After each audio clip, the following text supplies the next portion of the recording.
And we talked about it last night, like if someone triggers you, if they say something, well, that was great. Like now I try, like if someone says something and it pisses me off, I'll like a good way of doing it with someone close is to say thank you, because it's obviously something you need to work on within you.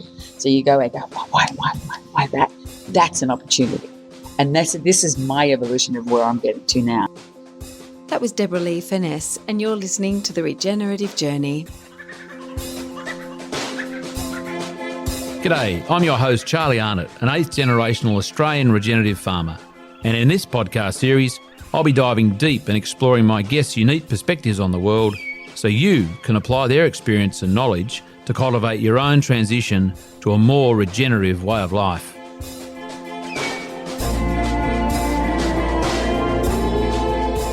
Welcome to The Regenerative Journey with your host Charlie Arnott.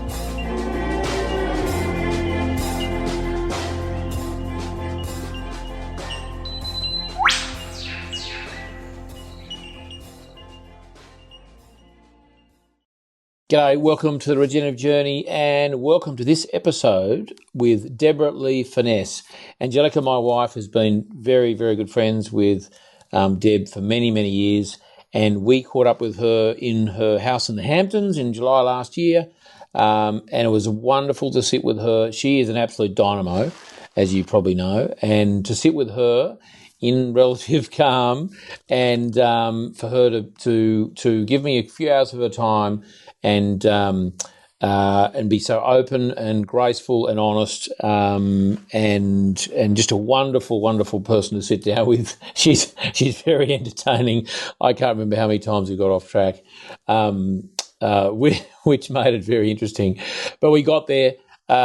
She's wonderful, and I just can't tell you, Deb, how much I enjoyed our chat and our stay with you there for a couple of days. It was a wonderful, kind of getting towards the end of our holiday, a month away. It was a bit of a holiday, a bit of a working holiday, but it was lovely to sit there and kayak out on the out in the water there and just chill for a few days with you and your lovely hospitality.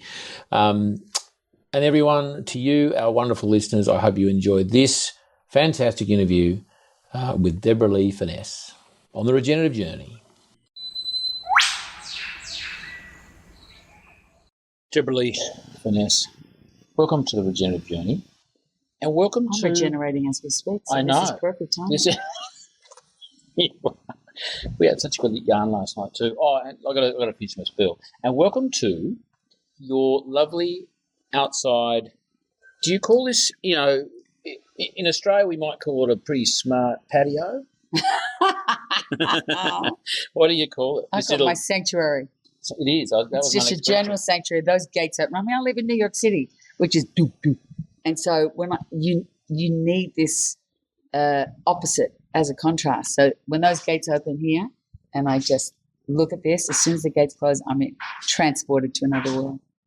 And is this your – and I can't agree with you more, because when we turned up here yesterday late in the afternoon, and we were like going, oh, do we get out and is there what's the code? Should we call? And then the door just went, the gate went, oh, there we go. Magic. In we went. You appeared. We had a little mosey around, and we, having been on the road for 2.5 weeks, just fell apart a bit. Because it was immediately it was like a sanctuary. That's what I wanted to create. I love beauty. I mean, that's my thing. I love to create. I think it's my passion. It lights me up to create space. And I like to create space where people feel really welcome and really good in the space with just a little splash of magic. Well, you're bloody good at it. Thank you, darling. Because we had a lovely little impromptu din last night and chat, which was lovely because we haven't seen you for a while. Yeah, we had leftovers. But they were good. But you know what? And Lil was like laughing this morning, going, "Oh, and that was leftovers." Well, we just said we were going to go out, and then we're like, "No, we don't want to go out." And I was like, "Let's look at the fridge and get creative here. Whack it all up, make it look pretty on the table, and off we go." I don't know who made that bread and butter pudding, but it was. It wasn't me. It was bloody. It was great, so good. She was Australian. Yes, that's what was good. Still is. She still is. But she wasn't here. She wasn't here. Tell me, so is this your first sort of project? Was this your first project, designing, informing, creation in terms of a residence and a little slice of the world? It doesn't matter if I'm in a box, wherever I go. Even when I was on the road as an actress, I would create a space, and that's fresh flowers or this, or I put a splash of that. I've always done that. All my friends in Australia laugh because when I was a teenager, I used to have this book, The Dream Book, and I knew one day it was my passion. I wanted, and I think home is important to me. And I knew I was going to build a dream home. So I had this book, and I just cut things out of magazines, or either an atmosphere or a table or whatever it was, and I put it in the book. And everyone gave me shit about it and was like, yeah, Deb. And I said, one day I'm going to do this. They're like, yeah. So when I actually put this on Instagram and I finished this place, all my friends in Australia said, oh, my God, the book. It came to life. But and I am a bit of a manifester. I believe in the law of attraction. I believe in manifesting. And I dreamed this place. I sweated every beat. I could see it. I had a vision. Some people have different gifts, but I can just spatially see things. I mean, usually you move into a place and then you choose the art. I had on my travels. I remember I remember in Italy, and I remember in Japan.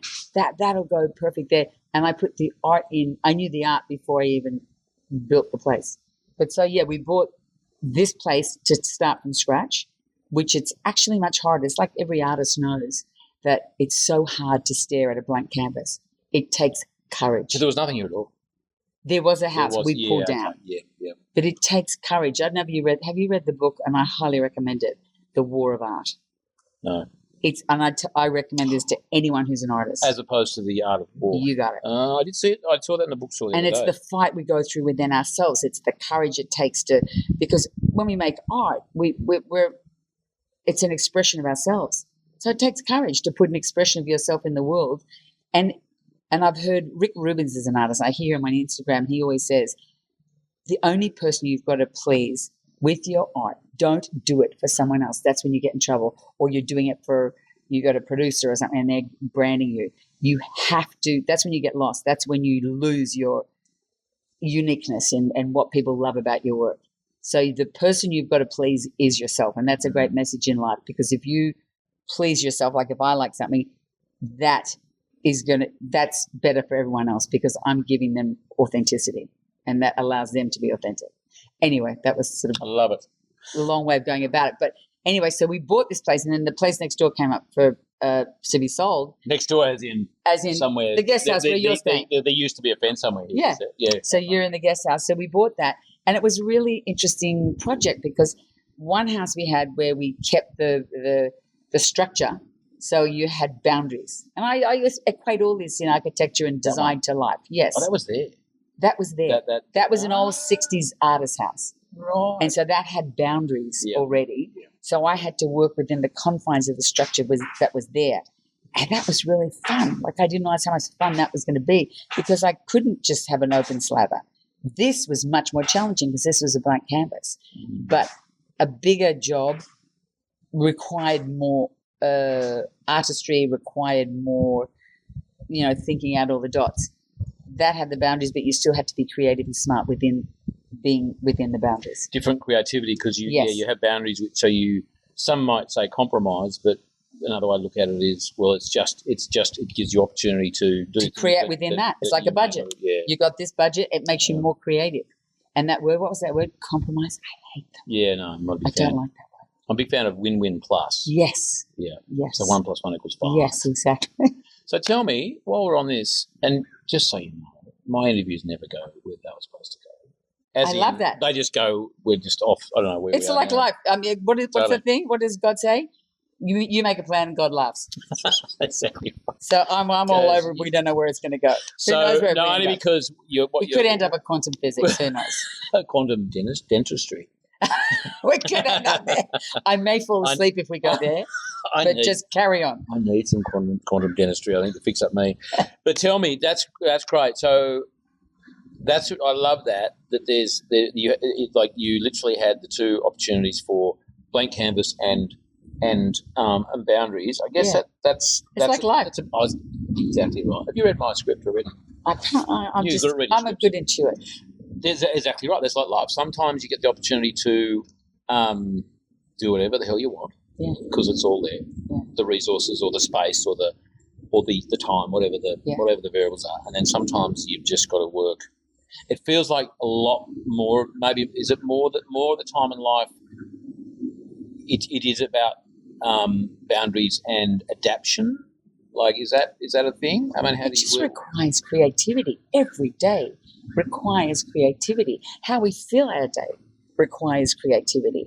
And that is my lifeblood is creativity. I mean, everyone laughs at me. I mean, I set the table and it's a party for me. I just laying the table because it's creativity.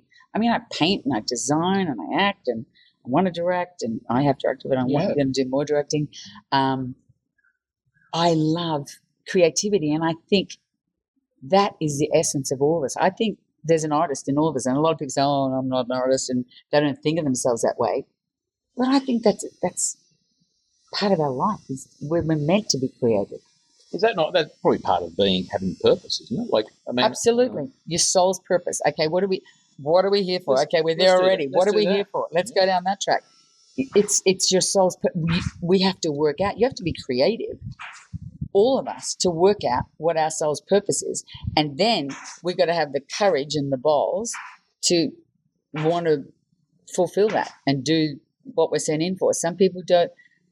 Fear stops us. What else stops us from pursuing what we should be doing? Fear of failure. Yeah, always fear, I think. And that circumstance. I mean, circumstance is, gosh, every day there's something thrown in our way. I mean, look at people in the Ukraine and Gaza. I mean, circumstances, is that a part of their souls? Are they going to grow from that pain? I mean, we all grow from pain, and some of us have a much bigger T trauma than the little T trauma. But, circumstance can't get in our way, but, Well, and what other people think. There's often the fear, a lot of people. Yeah, we all have fear of, that's judgment. Everyone's scared of, what is it? That's what I started with. You can't make art to think, oh, they like that. You got to make art for, do I like that? Yeah. Because that's all I got. And fuck them. Everyone else is taken. I just got me. Yeah. So, and you've got to put that up as an offering. This is me. This is what I have to offer. And if people like it, that's a bonus. Well, I just love it. It's so. I thought I just thought you built that too because it feels like you. Very different. Oh no, it's very different. Very different. If you'd seen I'll show you the before and afters. Yeah, massive difference. It's very different to everything else. We haven't. Thank you for the paddleboard this morning. That was so fun. I've never paddleboarded before. What? No. And you're Australian. Yeah, I know. Outrageous behaviour. Rude. How rude. I had to wait to get here to do it. But I'm so glad because it was so still. It's like glass. Yeah, but we're facing the bay. It's just still, like I can just sit there at night. And I'm like ADD. I've always got to be entertained. I can just sit here and just look out at that and go, wow. And there's not much going on out there. But there's a few yachts. Yeah, the odd bird, the shag jumping out of the water. Yeah. Lila got up, Lordy got up, I got up. It was fantastic. And we went up and down a little bit. But as we were saying last night, your house was quite different to anything else. And beautiful, I have to say. And there was Angelica, better than I. I do. We go way back. She can't help herself but go, I don't know why they didn't do that. But see, we all have judgment. I was doing that too, actually. But that's it. We all have our own thing, and we've got to own it, and that's okay. I know. I look at that and I go, interesting choice. I wouldn't do it, but hey. And I think also, I mean, it is different to everything else, but I think you can't take your culture out of you either. Like when I did that house, someone said it feels very Australian. So, and I didn't plan to be Australian. I mean, I took influences from Japan and Morocco, whatever, but that's in my soul. But this is kind of a bit timeless too. It's not going to like go, oh, that's an old style and that's kind of gone. Like this, it's very universally. And it blends in with the environment. It's not obnoxiously out of. No. It really. I created the place with all the glass and the windows to invite the environment in. I utilized the environment. Totally. Which Aussies are quite good at, aren't we? Yeah, apparently. We've got to be, we're out there. Our environment is bigger than us, generally. Yeah. Hey, talking about environments, I want to talk to you tell me about the first environment, as in day one, Deborah Lee appeared in, where did you appear in the world? Day one. Sydney? Sydney, Annandale. Really? Yeah, born in Sydney. I know you spent a lot of time in Melbourne, so I guess. Oh, no, I grew up in Melbourne, but I was born Melbourne. in Sydney. Yeah, Annandale. Yeah. And what happened? What happened? I don't remember. You at home? You're in a hospital? In a hospital. Don't really remember. Annandale didn't have a hospital. Yeah, it did. Did it? Yes. No way. Yes, it did. Well, I was born there. Mum told me it was a hospital. Born in Sydney, but earliest memory is that I grew up we moved to Melbourne. I was the daughter of a single mother, and due to the fact she had to work, I sort of, when I was very young, I was at boarding school in Daylesford, in Victoria countryside, which is now it's now an art gallery. And it was this convent, and I remember when I was little, it was this huge, massive convent with all the nuns. And then when I revisited, like in my 30s, and I sort of went, it's really small. It was this small place, and I remember walking up a staircase, and in the art gallery, and I went, oh my God, that was the infirmary. And I remember I had measles and mumps. In those days, you recovered from measles and mumps without too much trauma.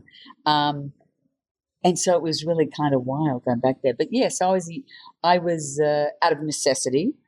I had to be in boarding school as a young girl. So I found my independence young. And when you say young, you were bloody young. Yeah, 5. 5? Yeah. I don't know. I know. And in those days, it wasn't too unusual. Yeah. You know, I had a mother who had to provide, and she had to go to work. And Mum, Faye, was like, she was some hours. Gorgeous mum. Some hours away. Like Dalesford's not like an hour. Okay, so that's still far enough. She would always come up and visit. And, yeah. Wow. And was that, can you remember how that was for you, apart from? I didn't want to be there. I don't know, many 5-year-olds don't want to be away. But it was, again, out of necessity, out of circumstance. That was, and I think it gave me, all the things that we see as the negatives in our life actually give us our strengths. I had to learn how to be independent. I had to learn to advocate for myself. So at a young age. So there's negatives and positives with every experience that you take on, which you choose to utilize.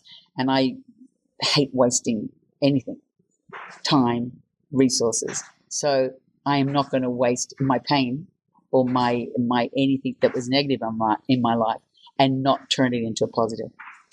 What happened? Not what happened. How was your experience? How did your experience there? And you were there from 5 till when?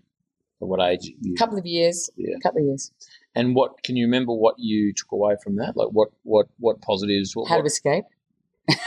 Literally. I think I remember plotting with one of the other young girls, like, right, we can pinch some tins of baked beans. I forgot to think about the thing you open the baked beans with, but we had them stacked under our bed ready to make our escape into the woods. And we thought that was where my adventure was born, I think. We never quite made it out of the convent, but we planned it. So I was creative from a young age. Anything else that you sort of learned? Obviously, well, not obviously, I think you might have mentioned there before, adventure, but you said, didn't they survive? Understanding. Understanding, yeah. Yeah, well, I had to be very understanding as a young child that this was necessary for my mother and I to survive. So I had to be understanding. And so I learned that young, and I've sort of carried that through, and I need to chill out a bit on that. I'm learning now that I have to be understanding for Deb. So when you say, so back then... Prioritize yourself. Yeah, so you were like, understanding as in accepting or... Acceptance. And I guess there's trust as well. Mm. Like they tell you something, whether it's, mum or teachers or whatever, whoever in life, and you go, oh, okay, I'll trust. Yeah. Trust it. But you said something interesting last night about trust. Yeah. It's like, I think because I was such a young child, I had to trust because I didn't have a backup plan.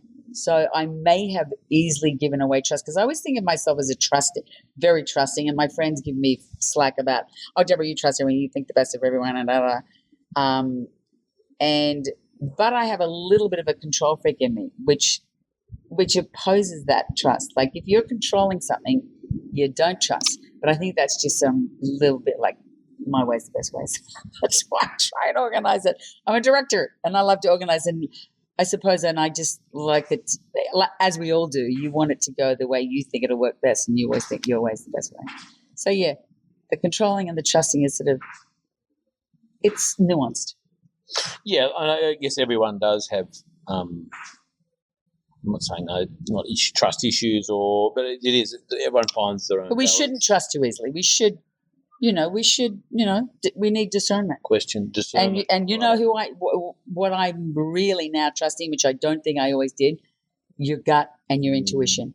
It's and I read this the other day somewhere, that it's when you have a feeling or a gut feeling about something, it's your soul whispering to your heart to pay attention. Because usually I've found that usually I'm right when I don't listen to my gut.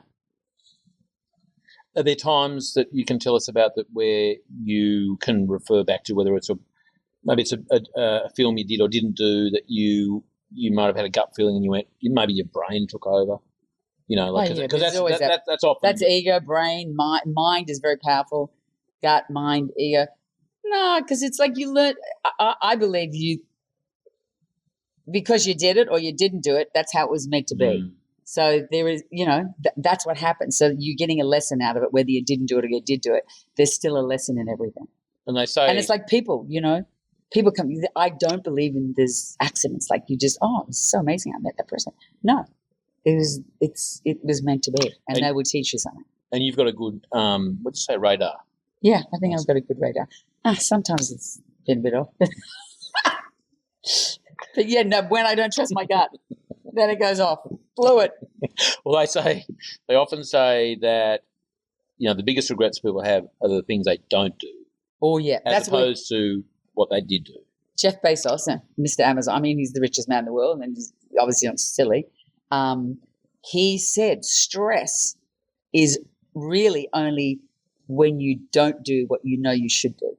And I hate the word should, but what is right for you to do. Stress is when you don't take the opportunities, or you, through fear or whatever, that's stress. And they're often the gut, Yeah. Gets back to that. Yeah.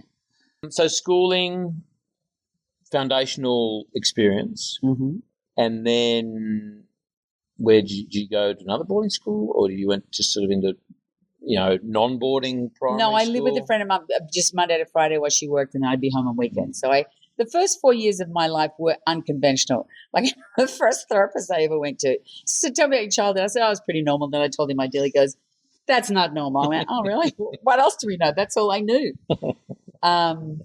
So, yeah, but I always felt a bit different because I didn't have a father, and, we were an unconventional family.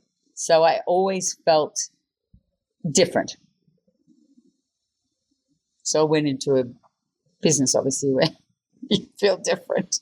Yeah, you're an actor, and you're. Is that a thing? We did talk about we did a lot of groundwork last night, didn't we? And this is not rum, everyone. This is Coke. It's a very dark wine. Yeah. Ange has always said that actors, and her being one, so she's saying it with all due respect and with her own understanding. Often, I don't know. Yeah, that's a thing that they. We have a healthy need for validation. Can I put it that way? Totally. By being actors, someone else. But any you look at actors, you look at artists, you look at musicians. Anyone in the arts is using that form of expression, and I suppose in other fields, but it seems more predominant in the arts. I think it's a way of exorcising our pain. Everyone has pain, and everyone finds a way of how to work with that pain, work with it, because it's going to be there. We all have it. No one's getting out of this life without a little bit of pain. No, well, that's so we have to know how to work with it, and we all have varying degrees. And I think a lot of people in the arts, we're applauding, and that's Gabor Mate speaks about this.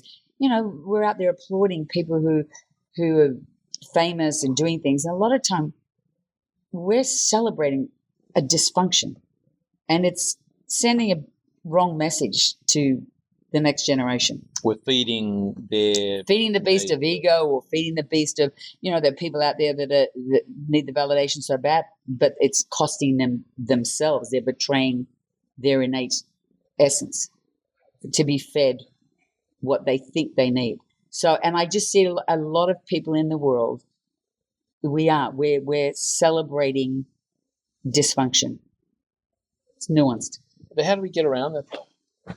I mean, as a viewer of movies and and appreciating art, because I guess often, of course, and I'm not saying no, not. But it's like congruence. You can be an artist, but it's finding where that it's the intention of why you're doing what you're doing, why you need to paint that painting, why you need to do that. If that is your passion and you need to say something and it's working for you, yes. But it's when we get off track and ego takes over, and then you're at war with yourself because you're not doing it for you, or you're doing it for either money or the wrong reasons. So it's always coming back to ourselves, staying on soul's purpose as to everything we do. We should really think about, why am I doing this? And a lot of times we're just mindlessly just, oh yeah, I'm a plumber, I'm just going to go to work. And maybe your soul's dying inside. He doesn't want to be a plumber. But it takes courage to step out of what whatever box we've put out. We box ourselves into these constructs that we get stuck in there. And it takes a lot of courage to jump out of that box and that construct and think, is this what I want? Am I in my bliss? Am I lit up? Am I turned on by life? So for, say, actors who are, validating themselves, and as in your words, the butcher's validating himself. We all are. Yeah, It's not just I guess as farmers, like I try and not be. I don't like to. I often say I am not what I do. No. I don't want my farming to define me. It's hard not to be defined by that, and because it's just your bliss. I do cows and sheep and that sort of thing. But it's you're following your bliss. That's what you're attracted to. That's what gives you joy, I'm assuming. Oh, definitely. But again, as long as I'm not doing it so that people keep thinking I'm a farmer. You know what I mean, though? That's when you're not congruent, and that's when you're out of line, and that's when you have stress, and that's when you get dis-ease. So when you're at the top of your game in acting, how does one? Is that where are the opportunities for someone to turn that around? Turn it around. And top of the game to me is when you're happy. Okay. If you're at the top of the game and you're miserable, that's not success. Yeah. And I've seen a lot of people who are at the top of their game and they're struggling more than not. They're struggling. And again, is that? And it just makes sense. Like the most successful people in the world, there's a drive. What's driving you to have more? And when do we know that that's enough? And we have to honor our value system. What's my values is not necessarily someone else's values. And maybe someone else's values is to be the richest person in the world or the best actor in the world or the best for their need. As long as you're living within your own integrity, that's when you're successful. Is that when maybe boundaries can be a good thing? Boundaries. We all struggle with boundaries. Hey, I'm a parent. Let me tell you, we struggle with boundaries. And a lot of us are brought up in our culture to be people pleasers. And it's very dangerous being a people pleaser because you betray your own needs and then you end up hurting other people because you're doing it for the wrong reason. It builds resentment. Like this, it goes up. It's like a, domino effect. So boundaries up. We feel sometimes, like the other day someone said, "Hi, Deb, you want to come to Greece?" I went, "No." I didn't even say why. I didn't want to go to Greece. And that's a boundary. Like, I'm looking after myself now. And like a lot of times, like you have to come up with an excuse. I can't come to tea, or maybe you just don't feel like it. Yeah. And you're doing a favor because if you do go to the place that someone's asking you to pleasing them, you resent them. So you're doing them a disservice too. They don't want to be resented. So I'm the Sagittarius, like your wife, and we're very honest. And it saves a lot of time. Tell me about it. But it's better in the long run. You're dead right. And we talked about it last night, like if someone triggers you, if they say something, well, that was great. Like now I try, like if someone says something and it pisses me off, I'm like, a good way of doing it with someone close is to say thank you, because it's obviously something you need to work on within you. So you go and go, why that? That's an opportunity. And this is my evolution of where I'm getting to now. Like if something triggers me, it's not personal. It's not about that person, oh, they're an asshole or whatever. It's something in you, and it's the opportunity for you to go and go, oh, okay. And you look at it, dissect it, set it free. So you're clearly very conscious of that. I mean, you strike me as a very conscientious sort of person anyway. Like you're not dissimilar to Anne's, and apart from being Sagittarians, where you've done the work, and it's not just recently. You've been, I get a sense that you've been doing the work. You've been taking the work, as in your life and your own development, seriously for a long time. Right? It's not something. I think that's why I became an actor. I became an actor because I wanted to understand the human condition, and I'm all about connection. I love this. That's where I'm a true extrovert. Like that's where I get my. There's introverts that they need the peace. I need the people and conversation and that to light up.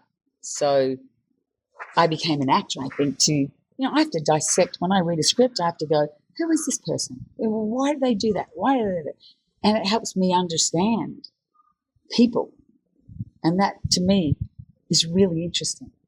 Has there been a role that you remember where you took the most away from in terms of understanding the human condition or understanding yourself, that you went, oh my God, that was such a great character, I really got into it and it really helped me navigate X, Y, and Z? Is there one that stands out? It's like picking a favourite child. No, it's not this anyway. It's a little too. You know what? I learn from even the duds.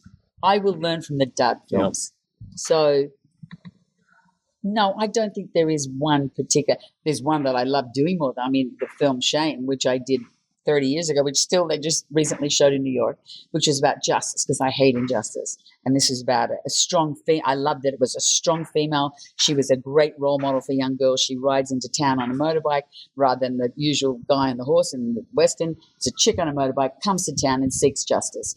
And everyone thinks, oh, that was easy character. It wasn't. She was very contained. Her energy was very contained but it was a power.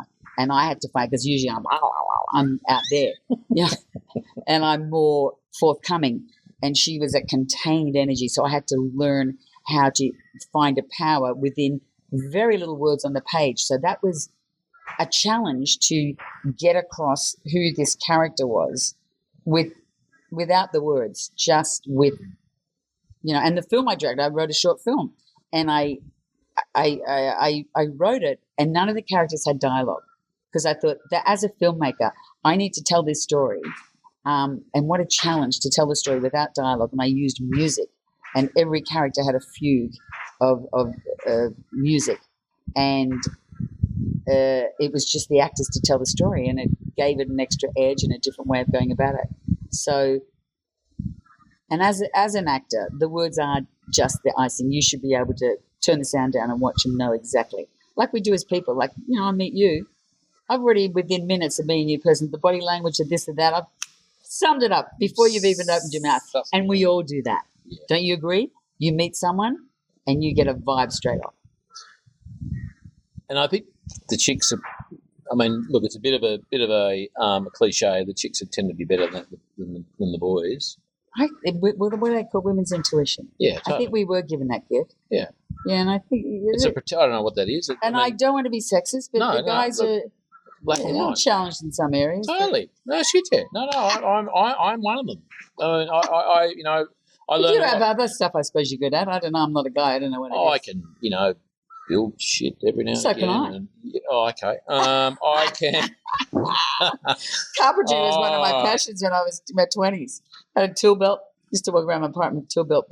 My first thing I built was a recycle bin. The slats, I lived with two guys, and they laughed at me and thought I was ridiculous. And I did this whole thing. Then we had a big party. The talk of the party was my recycle bin. Because I had slats. You surprised really cool. them. Shut up, boys. Yeah, and I was like, can do this. Excuse me. I can do this shit with my tool belt. You gave me shit, and look at that. Look, it's not a competition. See, I'm very competitive. Backgammon, tennis. I love competition. I know. Well, I've got that. I had it since I was a kid. I love sports. I love competition because You know why I love competition? Because it pushes you to be better. Hey, let's get back to, I know, boring old school, but I always find it's such a formative time in people's lives. And did you do subjects in school? Did you do electives or whatever they're called that sort of were heading you towards a particular vocation at school? Straight, you just did your reading, writing, arithmetic. There was no electives, but I knew what I was good at. What was that? And I was geography, forget about it. Estuaries, lakes, lagoons, rivers. I never got bodies of water. I know my swimming pool. I'm not good on the bodies of water. Not good with the peninsulas. No, isthmus. Don't get it. Don't get any of it. Not yours. So geography I was really bad at. Numbers to this day is just like Russian. It's like I'm not good with math. That's a bit like Okay, so maybe it's a Sagittarian thing. it might be. Yeah. It's just like, nah. Yeah, details. I'm not a detail. I'm big vision, and I want to play with the big strokes. History I loved. Art, of course, I loved, and English. But I'd say I was, the arts, and I was slack at school because I was too busy, being the class clown, and down the back, having ciggies. Yeah, and I was sort of not that. Like I remember literally for an English exam, standing as we were walking in to do the exam, and I said, "What was the book about?" Give me the overall thing, and literally got the overall thing, and then just wrote, but no plus. Good on you. I could wing it productions in English. Smarty pants. But put me in the math thing, I just put my name on the paper and walked out of it. Let's cut You to actually the marked chase. it for the guy. You went D. Yeah, I just put my name on the paper and said C. I walked out of the class. So was secondary school happy? Was it fun? Was it Melbourne? Melbourne. Okay, I got to tell you, I'm one of those kids, and that's challenging. I went to, I'd say, about 10 schools. Oh. So I think that's probably what my social skills are good, because I was always the new kid. I was always the new kid in school. So, and that's hard when you're young and you're just sort of developing who you are. Yeah.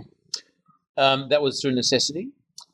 Everyone thought my mother was a diplomat, but I think she just liked to decorate. So we always, like myself, we do a new apartment. Yeah. Moving around. Yeah. So that school's close now, so you'll go to that one. Yeah. So that was that a positive experience? I mean, your people skills are fantastic. To me, it wasn't. I was always I had to make new friends. I was a new kid in school. I had to make new friends. So again, I'm good at turning the negatives into positives. What I take out of it. Did you have any tactics on how to make friends? Can you remember? Make them laugh. Make them laugh. I think I was chubby. So, yeah, I had to be funny. That's where I think I got my humour skills. Boom, boom. Yeah, but I'm fun. And it worked. Yeah.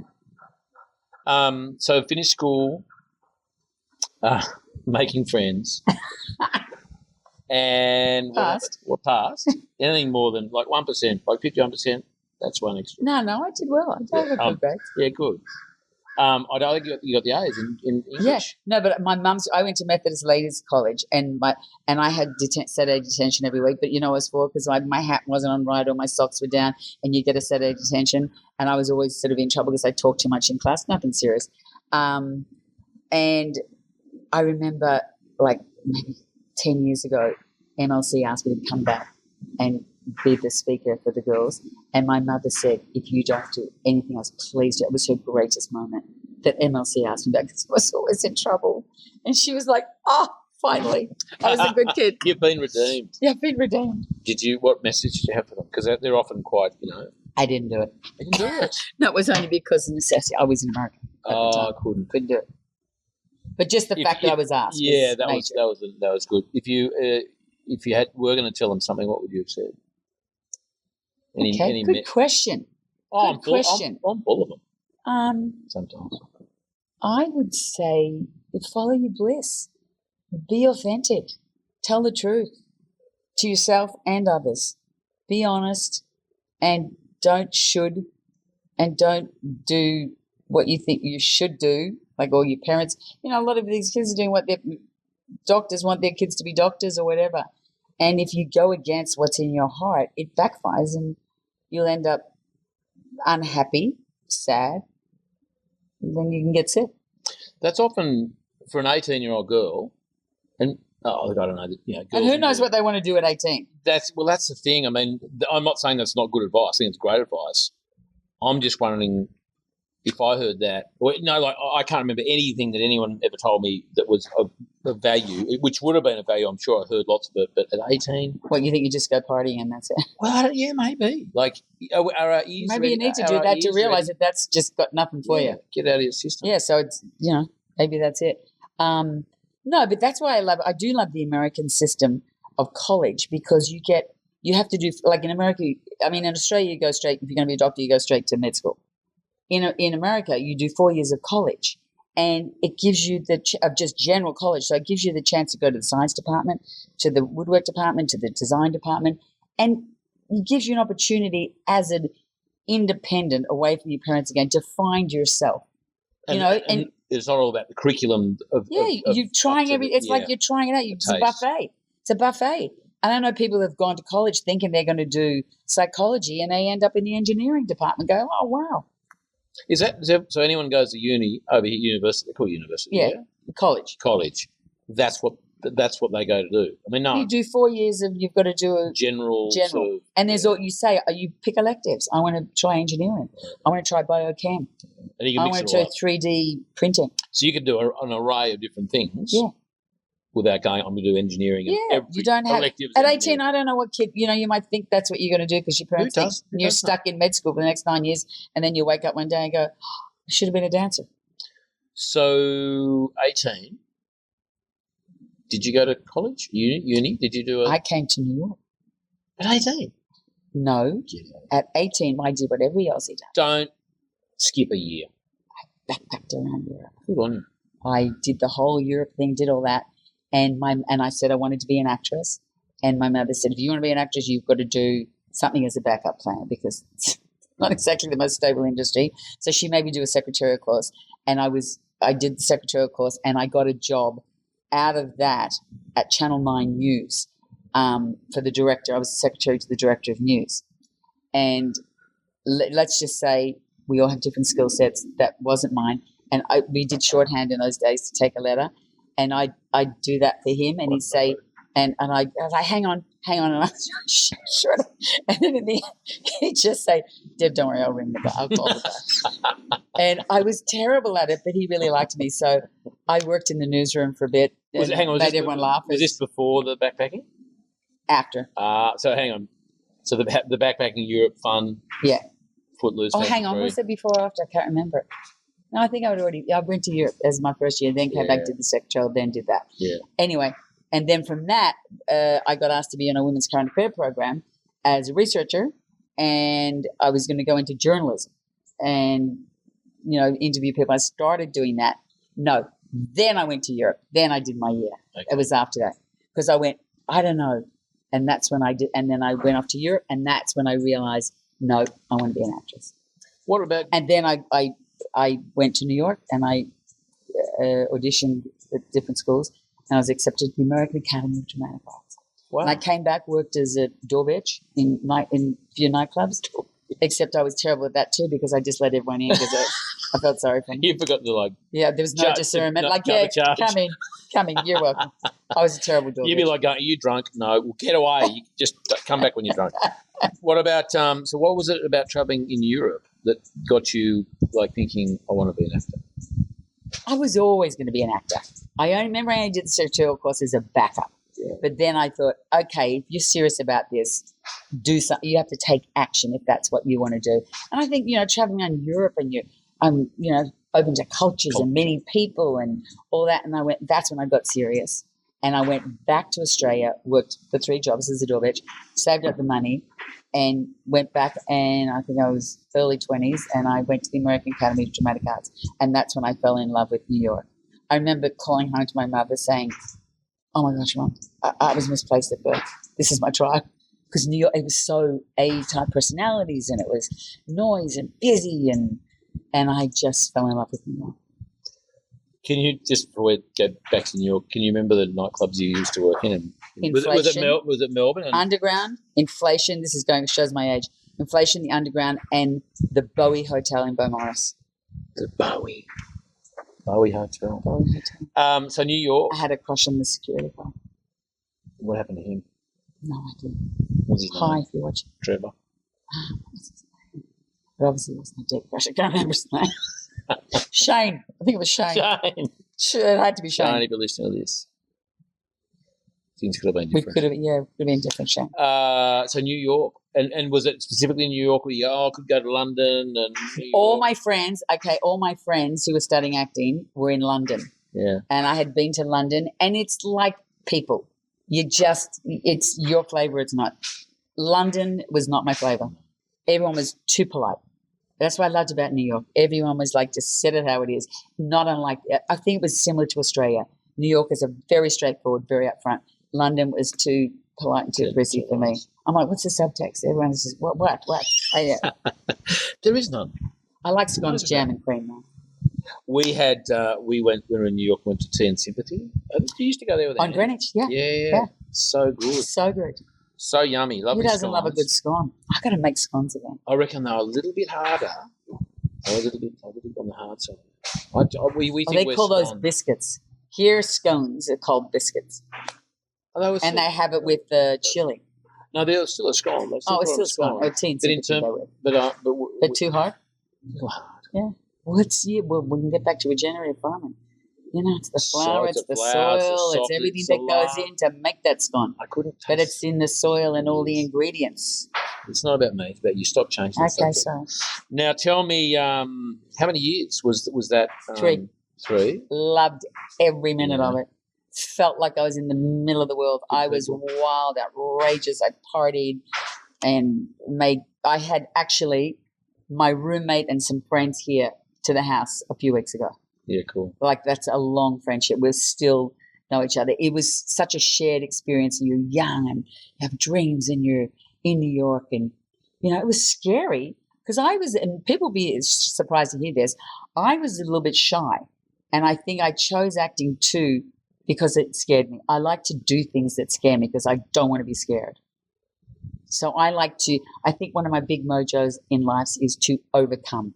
I put things in my path to overcome.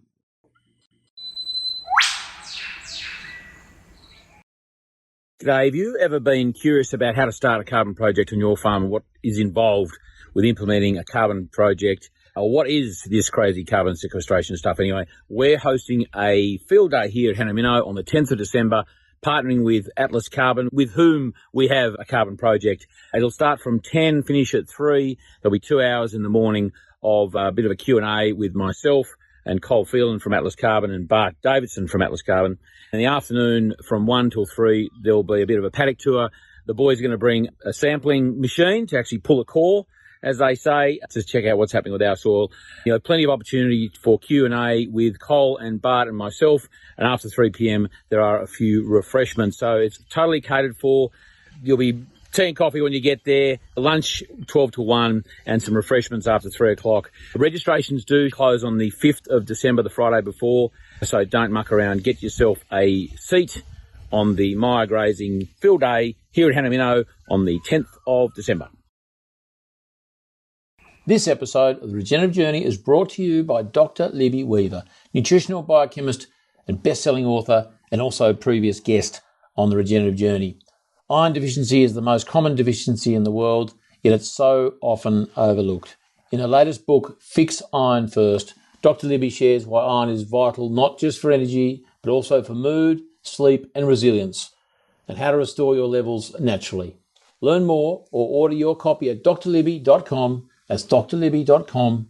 And don't forget to use the code Charlie15 for 15% off.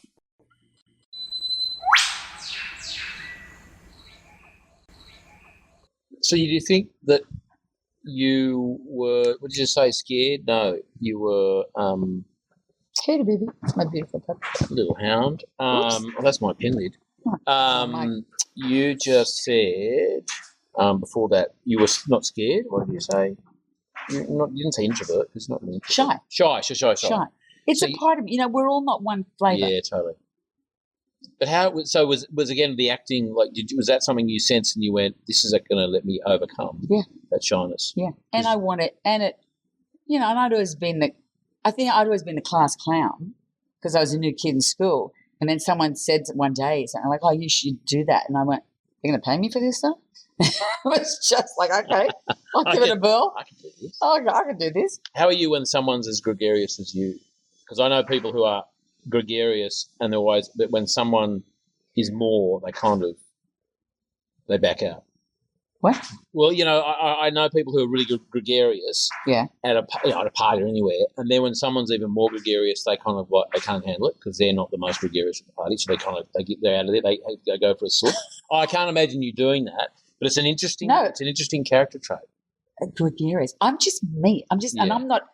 Even though I say I'm competitive, but if another person is that, I go, oh, look at him. Celebrate. I don't. Yeah, I don't. It's like that's interesting. It's either interesting or it's not. I'm either drawn to it or I'm not. It's not a competition as far as who we are with our personality traits, and we're attracted to certain people. So 3 years, were you working at the same time? Yes. Can you? Yes. No. Yeah. It was illegal. Don't talk about me. But I was. I think I was allowed to work a certain amount of hours a day because I was an international student. Yes, and I worked in a health club at the desk and. So, but no acting. Oh, and I did phone work like, hi, this is Deb Lee-Furness. I'm calling from the rope pole because I used to try it on my American accents so I could do my homework as I was making $2 an hour. So I did dumb jobs. And then, so you weren't acting, is it one of those things to do like community work or some stage stuff within that 3 years? You weren't allowed. Really? Yeah. You just had to get through the work. Yeah. What was the next year? Did you come back? Did you go, I'm going to go straight out onto the No, well, stage? actually, this is hilarious. When we got out of school, I got an agent at the end of school because you get it every year. People get eliminated, and in the end, the third year it was only about 30 of us, and started a couple of hundred. So agents are invited to our end of year plays, and I got an agent anyway. So they rang me one day and said, "Deborah, it's an audition." I thought, "Oh, great," and blah blah blah, and you have to prepare a song. And I said, "Excuse me," and they said, "You have to prepare a song," and I said, "I don't sing. What do you mean a song?" Like, Deborah, you're just starting out. You have to go for everything. And I went, "Oh, okay." So I go to this audition. I was terrified. My knees were banging together that I had to sing for a musical. And I was only ever thinking, I didn't expect to get the job. I just was doing it as an exercise. And I chose this song that I could act, which is whatever Lola wants, Lola gets, a little man, little Lola wants you. And I was like flying across the stage on my knees, and I just acted like this, ballsy sort of showgirl. Anyway, I was terrified before I did it. I did it, and I was like, "Thank you very much." And I left, and I was like, "Oh my God, I did it." I get a call that night. You got the part. And I'm like, hang on. You're telling me I got the lead in a musical and I can't sing.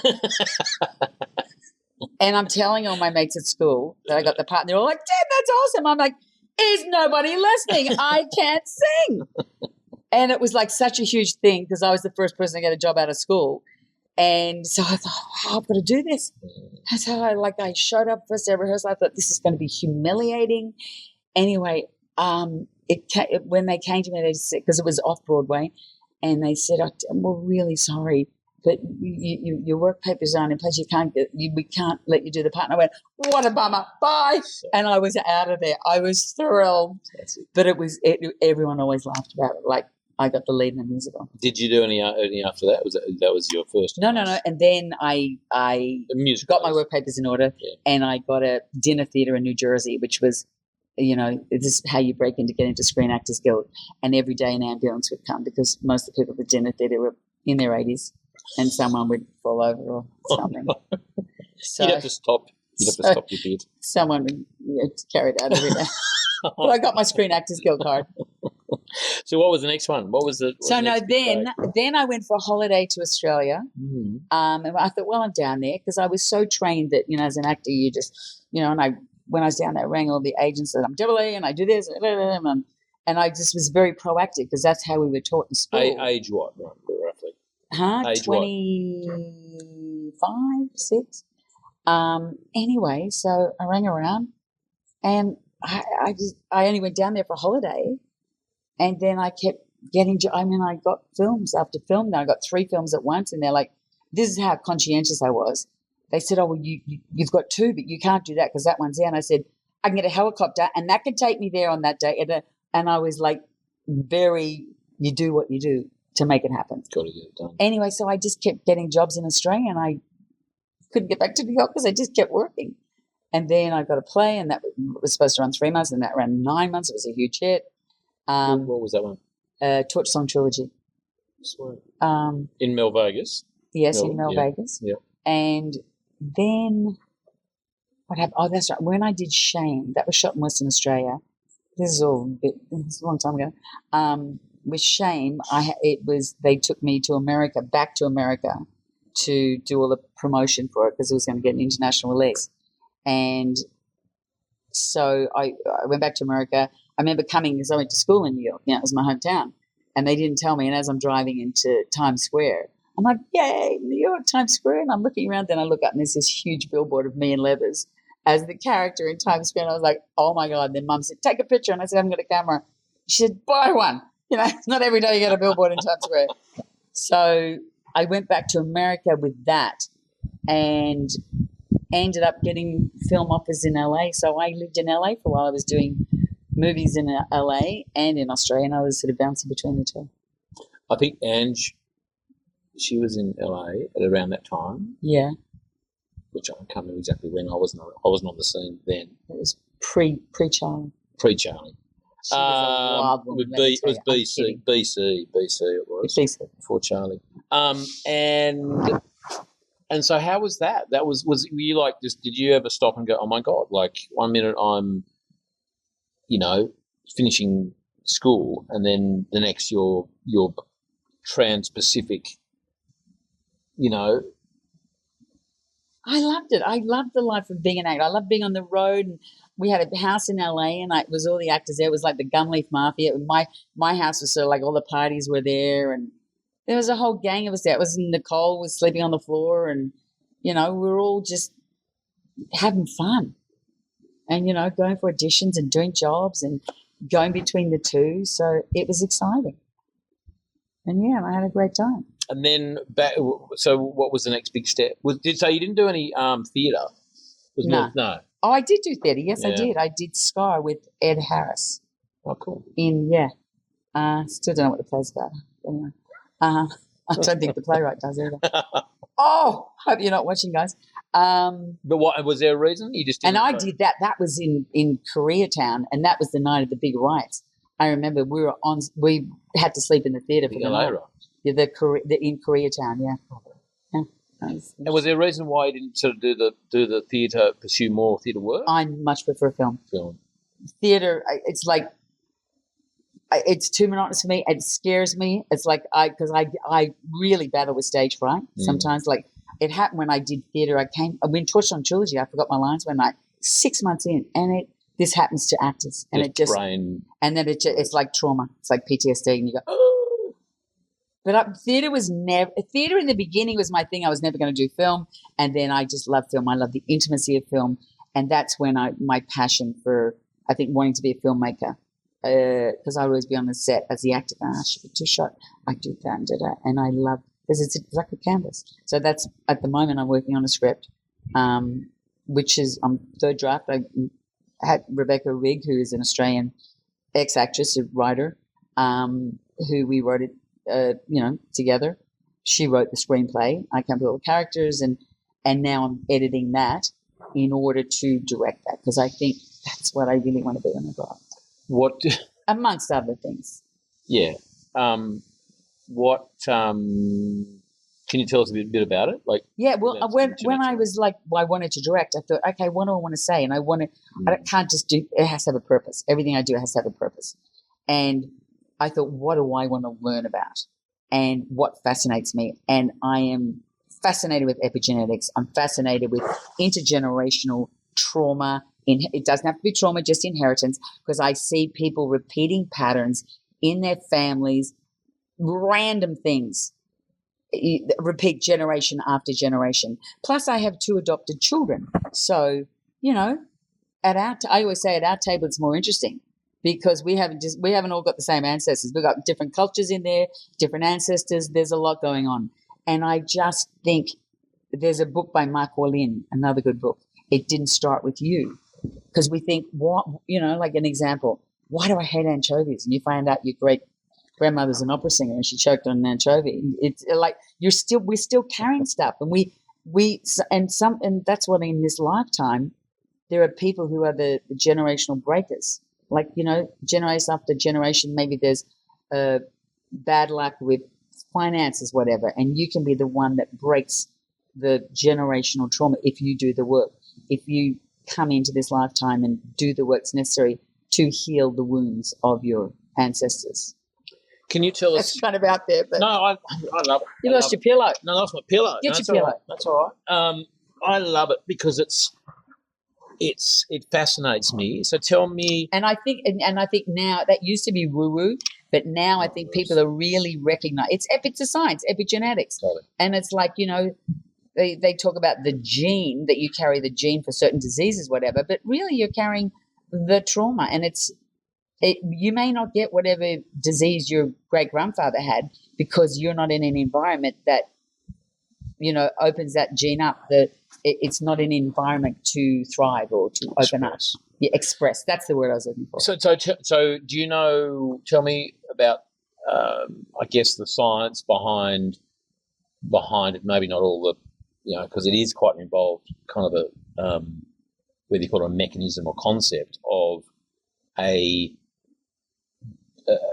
3 generations ago, a grandmother who, has a thing about anchovies. And do we even know? I've got story. Well, the other day, and I'm not going to say, it's hard because I don't want to share people's personal stories. Something as bizarre as there's a family where the mother's sister is 10 years apart from her.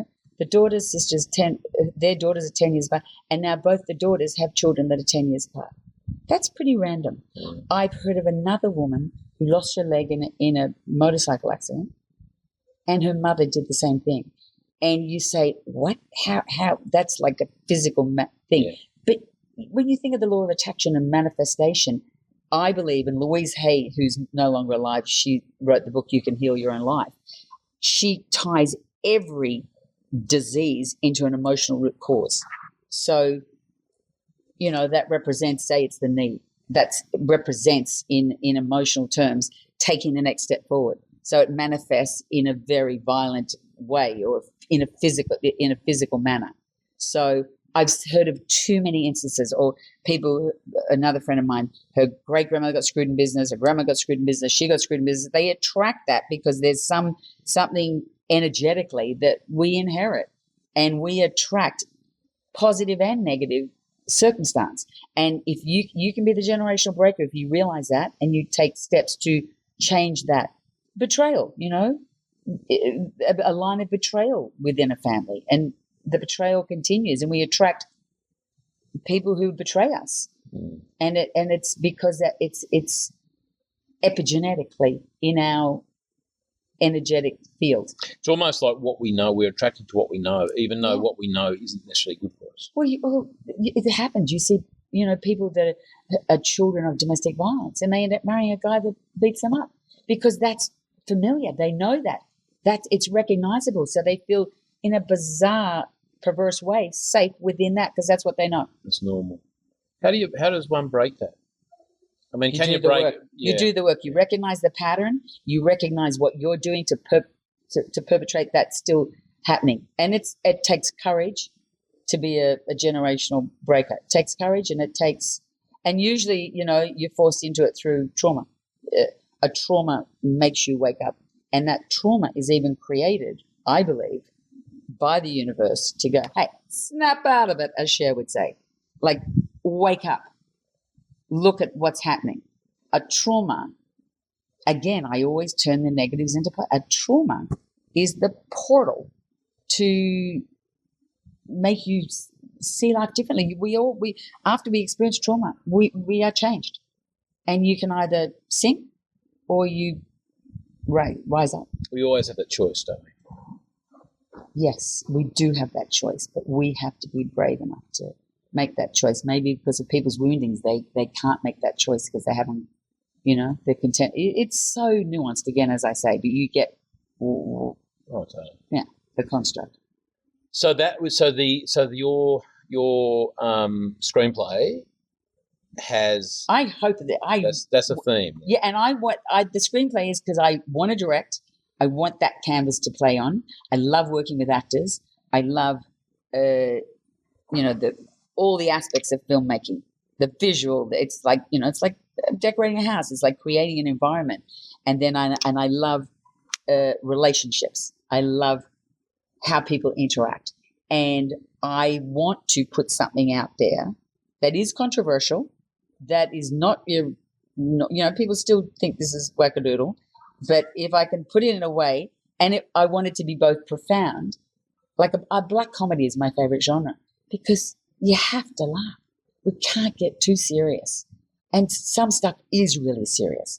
But if we can find that opening of humor, and that's a way of us letting off steam too, and I want people, the characters that I've created are so diverse, and I believe everyone will see themselves in at least one of those characters.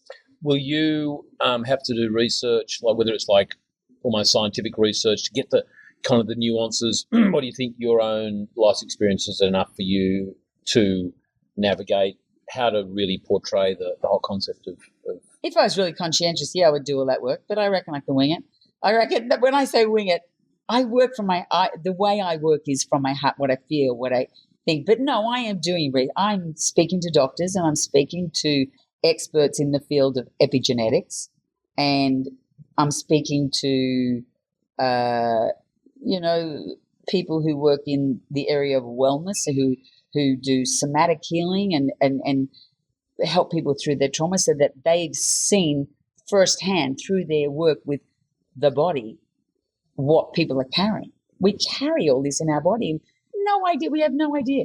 Like, why is my neck like this? And then you find out, your boyfriend left you at 17, you're still carrying the rejection, because I'm a big advocate of kinesiology, which I think is amazing. It's a way of reading the body. The body doesn't lie. And through, what kinesiology is, muscle testing and asking questions of the body will take, the truth is everything we've got is here, but we're all outsourcing, thinking someone else knows better than us, the doctors or the thing. And I think that we actually, if we stop and listen to ourselves, we do have all the answers. I think it's fascinating. Not to be arrogant, but we do. I'm saying that about everyone. I totally agree. And so it's up to us to kind of tap into it and flex that muscle, because I think generations and centuries ago, our ancestors and mankind generally, it was a muscle we had to rely on a lot more, because we didn't have the technology. Yeah, well, the resources it's not there. And I mean, our life literally depended on it a lot of the time. It's inner wisdom. Yeah, and so now that muscle is weak, so we defer to others or technology or hope or whatever. Well, that muscle's weak too, because we can just Instagram. What's he say? Oh yeah, he's right. Oh yeah. And we're still being influenced by that, and I think it's hard to sit still. Well, you even said it's hard to be alone and trust yourself and sit still, because it's uncomfortable. If you're really going to be with yourself and sit with yourself, it's uncomfortable, because it's not all of it's pretty.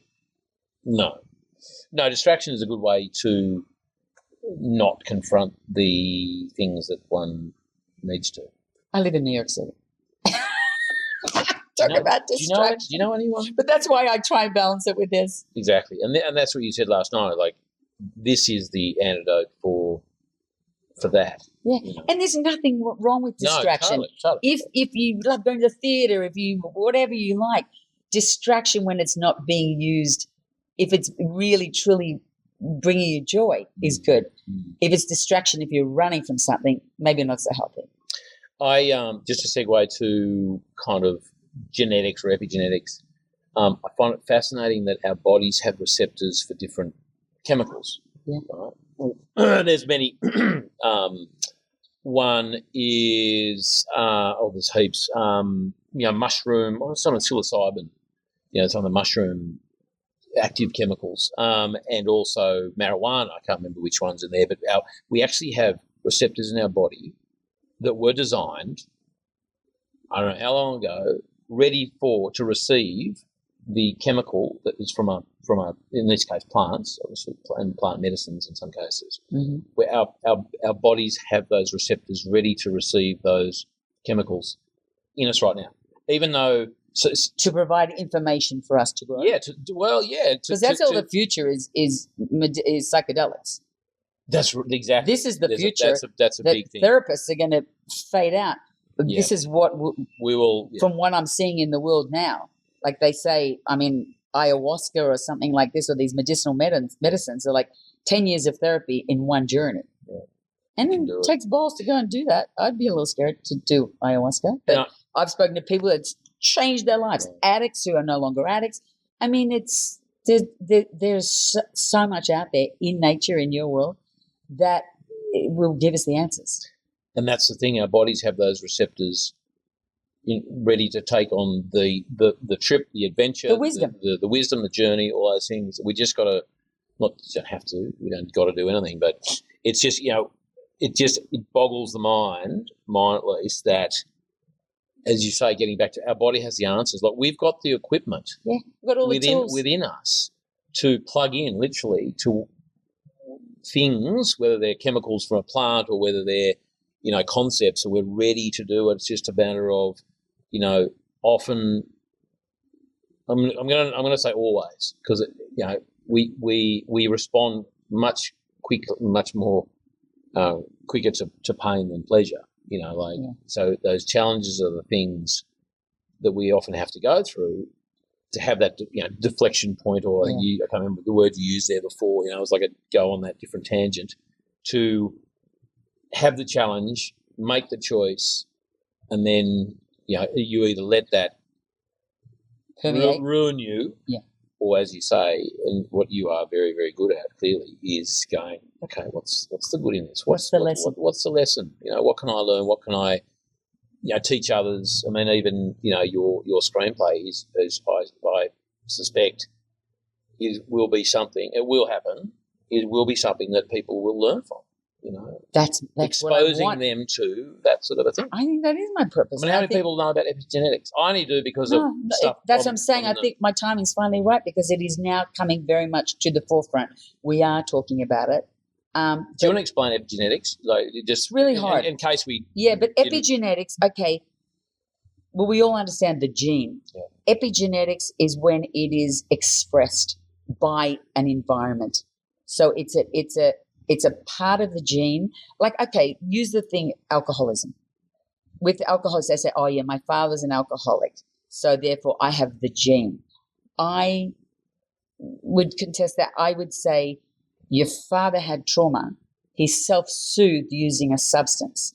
And the epigenetics of that is that when you're put in a stressful situation as the child of, that you are predisposed to that trauma and the same inclination to self-soothe.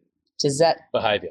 Yeah. So it's behaviour. So epigenetics is it's a gene that might not necessarily be expressed unless in an environment to do so.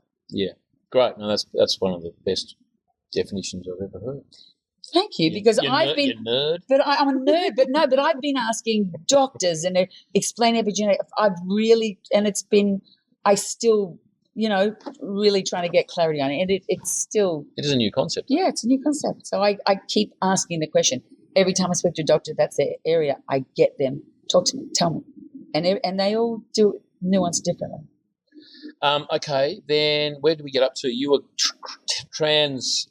transatlantic. Atlantic. Were you going to? Did you do much in Europe? You were doing LA and Sydney. Did you do much? I just partied in Europe. Okay, so you went across Atlantic for have fun. Yeah. Fun times. Yeah. London. Did you go to London and put up with all those? Well, okay, people? London was another story. So after LA, and I went back I was going between jobs. Then I went back to Australia, and did a show, and started getting a lot of work in Australia, and met my husband. Mm-hmm. So then that propelled. He wanted to do on set. We were acting opposite each other. It was a criminal drama, and I was the therapist, and he was the crim. Anyway, so lust between the bars. So he wanted to do stage in London, so that we were in London for a while there. And then... And he'd been doing stage in Australia mainly, or Yeah, or, yeah. or Yep. other films and production? Mainly A stage. few films. Yeah. Anyway, so when we were thinking about life, I was sort of like, if we moved to the States and give this a whirl, because his career was just starting, and had been working for long, I'd done a lot of films, and I was more interested in having babies. But I sort of wanted to be in New York, so we moved to New York, based ourselves in New York, and my kids have grown up in New York. So he was able to go to London to do some play. Yeah. That, like, sort of, it's not quite. We were there for a few years. Yeah. Wasn't my speed. Where? In London. Oh, really? Yeah. Oh, no, same thing. Yeah. Your feelings about that had Too changed. much chintz. Too much tea. Too much cheese. Too much pims and cucumber How much sandwiches. more? New York. Yeah. And then, children. So we struggled getting pregnant, and that was a hard time that we went through with IVF and a lot of things like that. And we were always going to adopt anyway, I think. So we just went, okay, let's do it. So anyway, we ended up adopting our two beautiful children, Oscar and Ava. At the same time? Was it 5-year difference, 5 years apart. Yeah. And we're you got to understand, we lived on the road. We were like gypsies on the road from film sets to film sets. And I did Jindabyne, and Hugh did X-Men in Vancouver. And Ava actually was born when we were in London. He was shooting a Woody Allen film, and we got the call that she was there. We had 24 hours to go, okay. And so we jumped on a plane. As in yes or no? Yes, wow. Because she came, it was, anyway, but you don't need to hear all that. But we flew to Texas and picked her up and brought her back to London. And my baby girl. And how, because I know you've done a huge amount of work in the world of adoption, and obviously I would imagine informed by your own experience. You see, there you go. Like you talk about, we don't know where we're going to go. Did I know that I was going to do that? Did I see myself as an advocate for it? I only saw that because I saw what was happening in Australia and the injustice and of all these families that did want to adopt, and it was so hard, and it still is 13 years on. I mean, we started an organization, we have Adopt Change, and international adoption worldwide started shutting down because of corruption within politics. And anyway, started my journey of being educated on what it's like to advocate for change, which is really hard. And here we are 13 years later, and we still have 45,000 children in foster care in Australia. Some kids, just so you know the reality, some little kids, babies, are put in hotel rooms with shift workers, and it's not their fault. They're given that job. They are not trained in trauma care. They are just there and they change shifts. This is children. These are children, and they're put in hotel rooms preliminary to finding before they go into foster care or to a permanent home. We're still fighting this battle 13 years on in Australia. So anyway, I just saw that injustice. I didn't even adopt in Australia. We were living in America anyway. But people would come to me and say, it's so hard. And I said, yes, I know.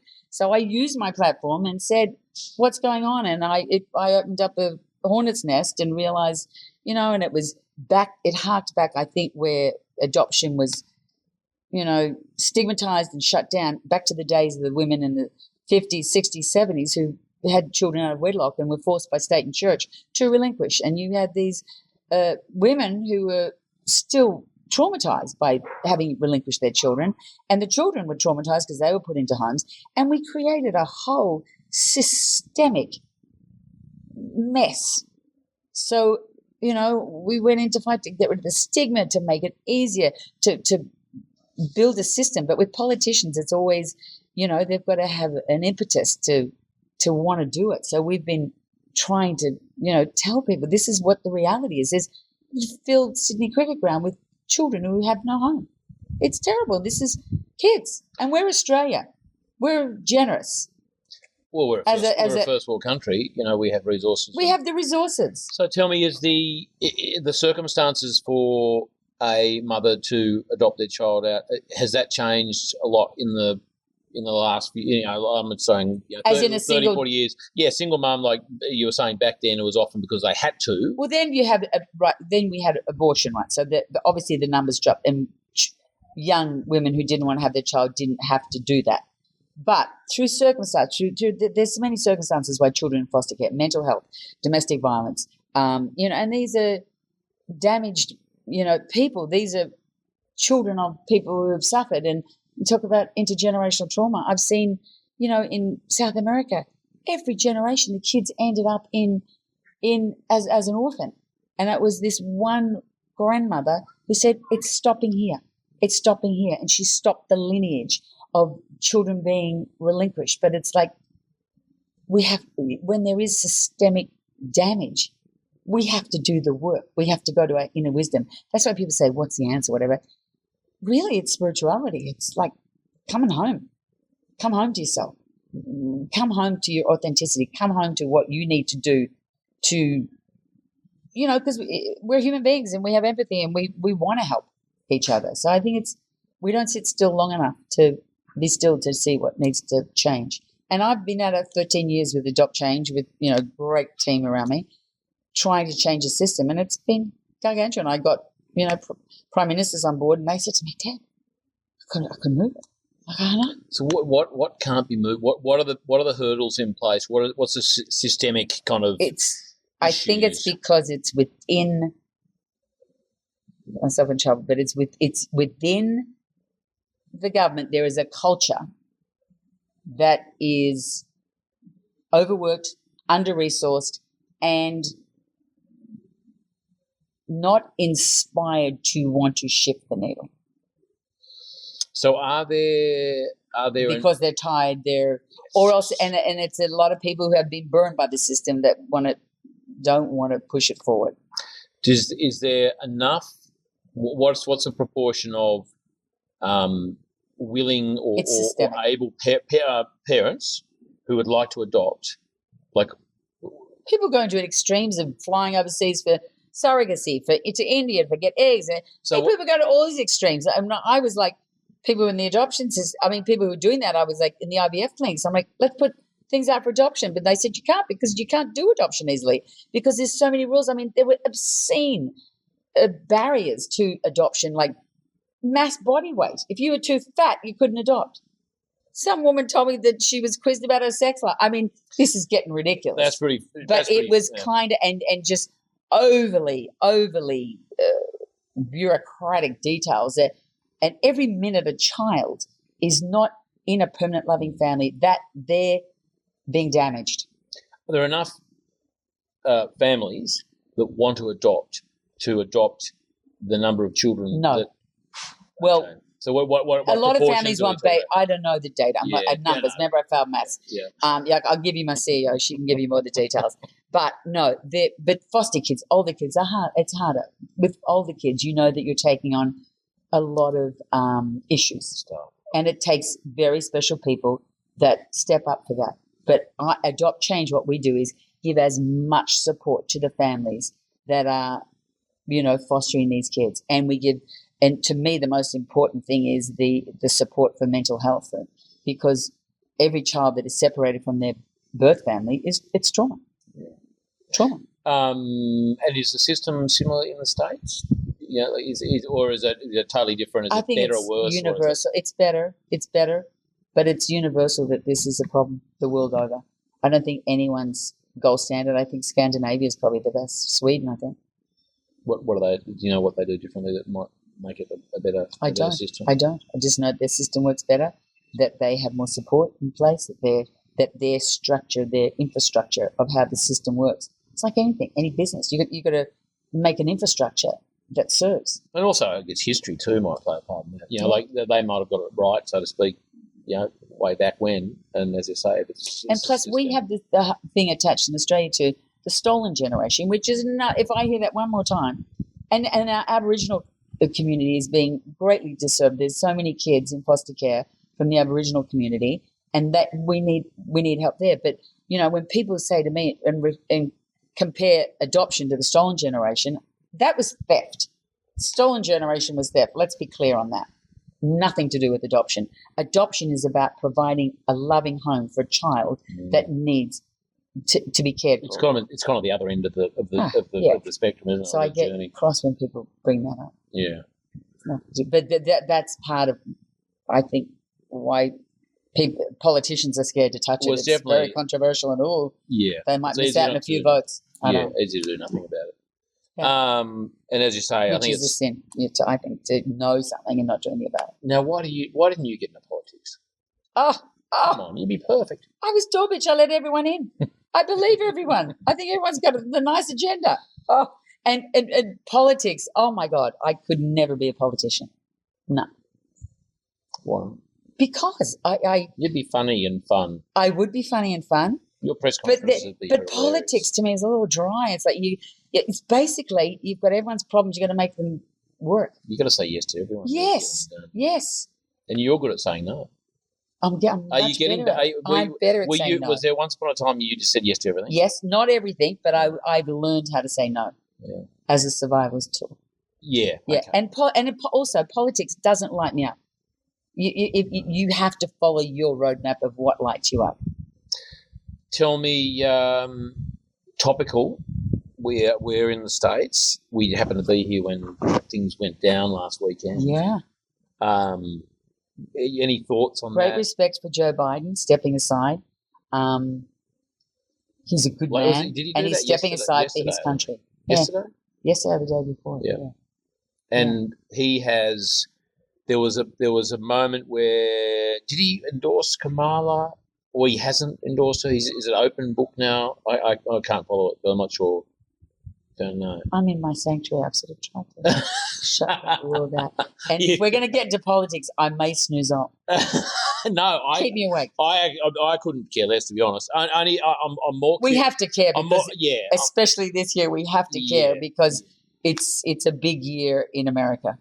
I'm more curious about the people's responses or thoughts because I see what I see on social media. Don't watch TV, don't see the news, so I don't know what that's. I've got my thoughts on that, but I just find it's. I mean, politics is a bit of a circus everywhere, isn't it? It's a complete circus. But you know what scares me with politics? Okay, but you realise, we think everyone's in it for altruistic and want to change the world, want to do good for our communities. Politics, that's why I could never do. I believe everyone what they're saying, but everyone has an agenda, a personal agenda, which to stay in politics, to stay in power, you've got to serve that agenda. And it's a lot of corruption. It's a lot of, self-serving people that are not doing it for the right reason to want to create a great world. Do you think some of them go into it with all the right intentions and they just get caught up in the machine? Yep. Do you know anyone in particular? Nope. I don't talk to politicians. Just fighters. Except those who are involved in the adoption situation. Yes, I had to. I had to meet with a lot of politicians, and it's tricky. I don't think it's tricky because they I can see that they don't. They're scared. They was in the beginning. They were like scared to get involved because they might call it's controversial and they could get in trouble and everyone in probably they're all scared to offend or. And also, I guess they've got to toe the party line. Exactly. And every party's got a view on a policy on everything, whether they kind of talk about it or not. And so it's like no individual politician's going to step out of it. I'd love someone to step up in child services that's really passionate. I just hook up with someone in child service, get them behind us, and we're ready to go and do things.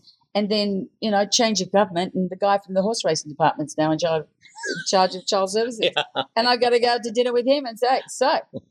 Tell me about, And he's from the horse racing department.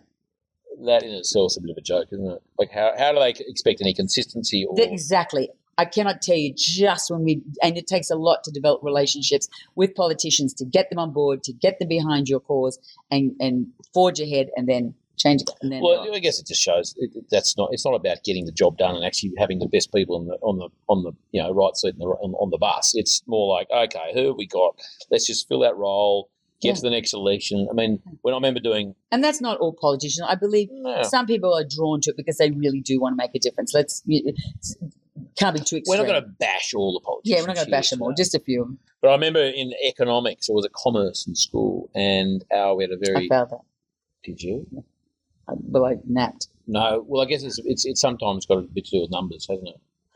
And geography. Oh, no. No, I had one teacher 1 year who was economics, and I got a great, shows you, okay, let's give a shout out for the teachers. It shows you that a teacher can make all the difference, because I used to be so bored in economics, and I was sort of like the naughty, distracting girl, cracking jokes or whatever, and this one teacher liked me, and she championed me and turned me on with economics. It was only 1 year. It's a very good point, and she's now a chef. Really? Yeah. A good chef. A brilliant chef. I'm going to give her a shout out. I'm going to give her a shout out. Come on, give it a rap. And you'd love it. Talk about regenerative farming. Where is she? Wolfertasker, Dalesford. Oh, really? She was my economics teacher, and she championed me. It was the first time that I took an interest, and that's because of a teacher. Teachers have a huge, they can make or break a child's direction. It's a huge responsibility. Have you just seen what's turned up? I have. A beautiful lady, being my wife, fellow Sagittarian, lady, and a wonderful. We have to get a shot of that, because that's one of the most. I can't do a cheese plate like that. See, I love beauty. Yeah. I got beauty and beauty. You don't never ask me to do a cheese plate, because I just open the cheese, put it on the bench. Here we go. Hang on. Yeah, check it out. And not feeding yourself. Look at this cheese plate. Awesome. That is so cool. Oh my God! Are these strawberries straight from my garden? I've got all that from your garden. I wanted to hear the strawberries, and you got the cheeses from your garden. From that cow over there. No, it's deer. It's one of your deer. It's deer milk. We have a lot of deer. It's deer milk. Yeah, no. I love teachers. I mean, there's some teachers I actually despise, because I can see the damage that they do. But there are some teachers. Case in point, I had a teacher called, I can't think his surname, his Christian name, someone Eggert. Is it John Egger? I can't think his name. And he was my English teacher, and he was fantastic. And he nurtured my writing, and and all it took. That's all you need. Bit of confidence, and all it took was like a couple of nice comments about a piece I'd written, and I this day, I remember the piece I wrote, and this is in year 9, I reckon. I remember the piece I wrote. I don't think it was that good, but he said, "This is really good stuff," and I remember that so well. And there's another guy, Pete Rainey, who I had him in year 7. Have you seen the movie Harold and Maude? Yeah. Oh gosh, ages ago. Yeah, we used to watch that every term. Really? I don't know why. He said it's the best movie ever. Thank you. But they're the teachers that make the impression, because they nurture they can see the potential, they can see the genius, the skill, whatever it happens to be. Or even just the curiosity, so they open the door, the portal for that kid to explore. Maybe I can do it. Foster. That's the word. Foster the curiosity. You come up with all the words now. Searching. Oh, I didn't give you some jam. Do you want some jam? I actually love that. I'm very conscious not to drop my fountain pen on your lovely white, because I'll get smacked. So good. What is that? I love eating. I love cooking. Well, I love that you as you said something hilarious last night. I do. About an old boyfriend and candles. Good problem. I was dating this guy, and because I love beauty, I love to create magic, and every meal should be an event. I like everything to be an event.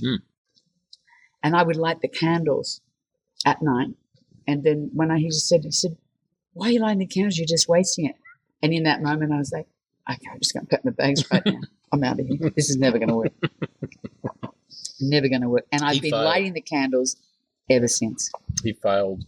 Failed miserably. Well, after hearing that's just, it says so much, doesn't it? It's like you don't think that you're worthy of enjoying your life. You don't want to, like, every moment counts and should be beautiful.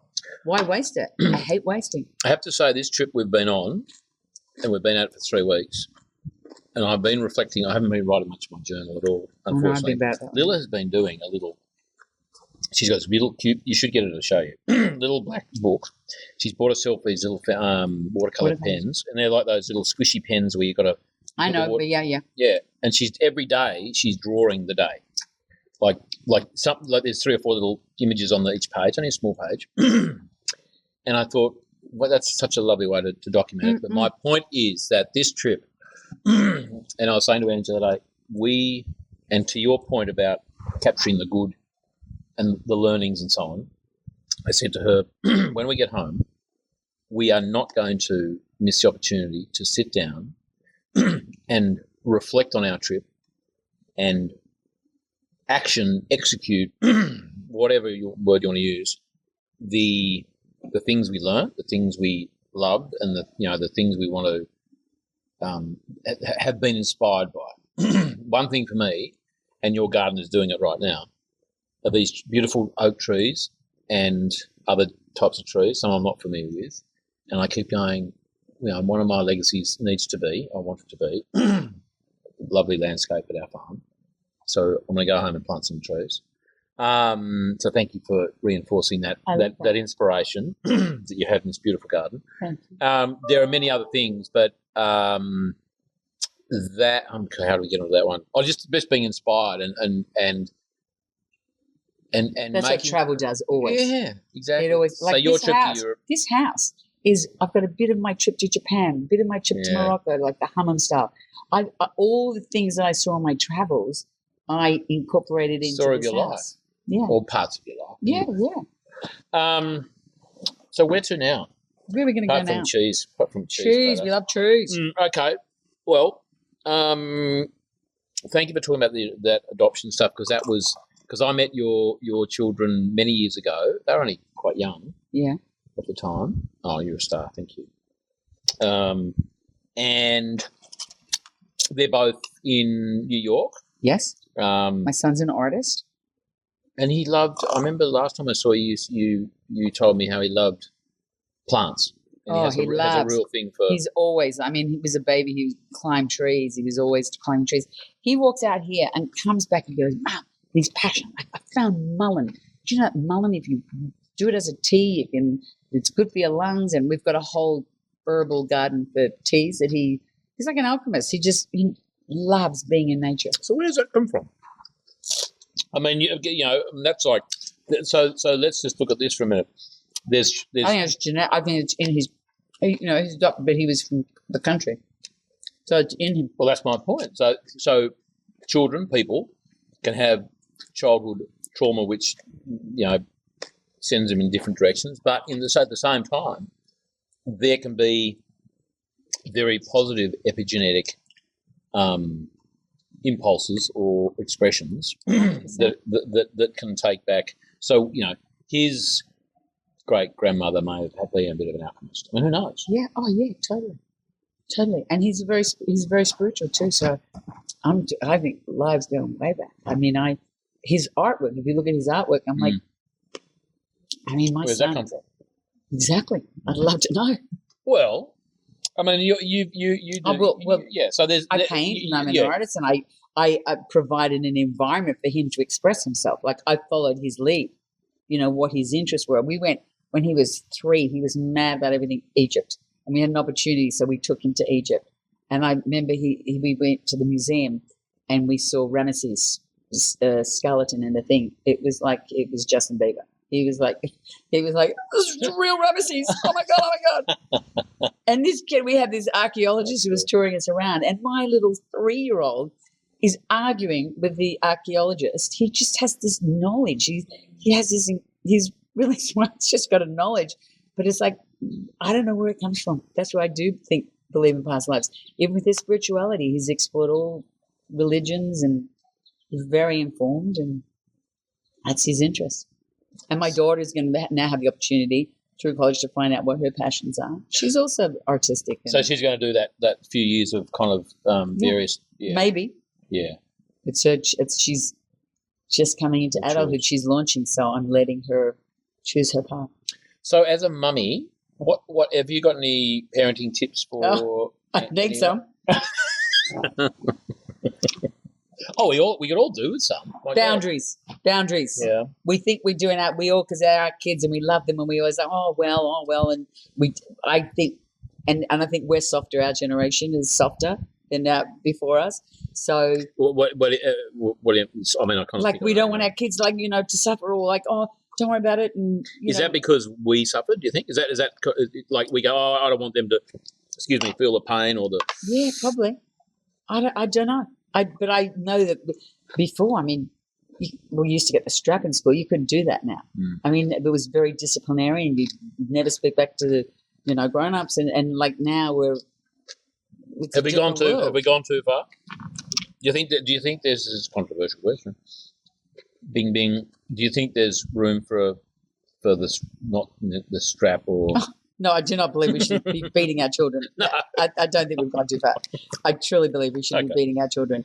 No, but I think we've given them, and I don't think that they want it. We've given them too much choice. Like, how do you feel? We're very that. Like, how do you feel about that? It's so we're sort of giving them. They want boundaries. They want boundaries. They want to know that you're in charge and you know what you're doing. And a lot of us think we know what we're doing. We hope we know what we're doing. Like, we don't know what we're doing, but we're giving it our best shot. So, it depends on the tools you were given, how you were parented. That's how you parent. So it depends. Do you think what your parenting is a reflection on Yeah, 100%. Yeah, as a child. 100%. What else? How else would I learn? How else do we learn? You could read a heap of books. No, it's not me. Because there's no shortage of books. I had a parent. I haven't read any of them, by the way. Exactly. My mother, she's given me quite a few. There's a woman who's a friend of mine who's written a book called Conscious Parenting, Dr. Shafali. Oh, yeah, she's cool. She is amazing. Yeah. And it's so true, because I would speak to her and she goes, bring it back to you. A child is triggering you. You'd say, you think the child's got a problem. She's like, what is it in you that child is triggering? So. And she has children. Yes. Yeah, okay. But so she really opened my eyes up to about conscious parenting, that we're getting mad at the child because the child's not meeting what you want them to be captain of the basketball team, and they're not.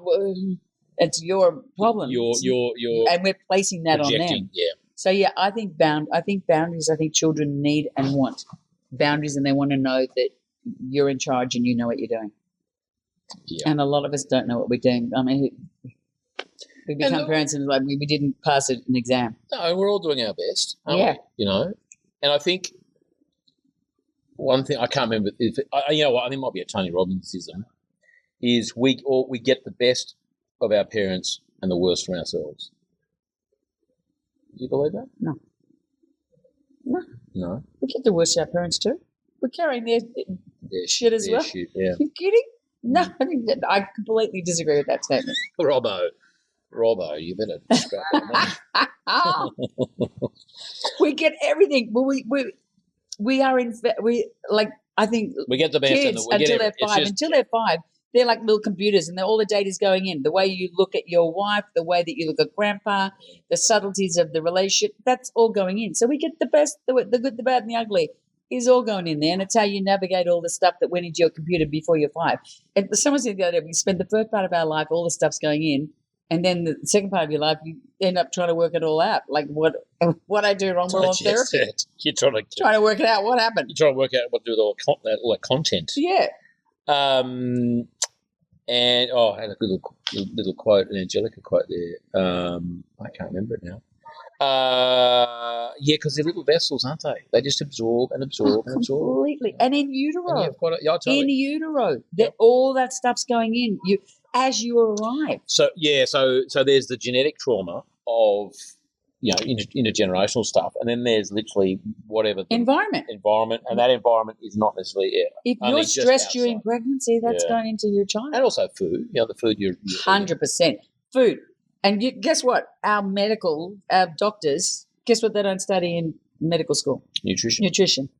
Hello. I know, isn't that crazy? It's nuts.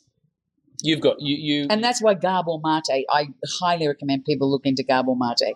I think he's the smartest guy in the room, mind, body, soul, and he's no doctor sort of asked about the patient, because trauma is what causes dis-ease. So you go to the root of where the trauma started, then you can deal with dis-ease, not just cover it with band-aids of big pharma. Yeah. But that's a great business model, though, isn't it? It's what? It's a great business model they've got there. They help farmers produce shit food, which makes you say your nutrition is poor, and then they'll give it as Will Harris, or a fantastic farmer in Georgia, I interviewed the other day. and he said they sell bullets and Band-Aids. Yeah. Both. How bad is that? Yeah, it's shocking. I'm conscious of time, and this is a lovely little cheese platter. We've got to get to that cute little Italian restaurant. We do. Tell me,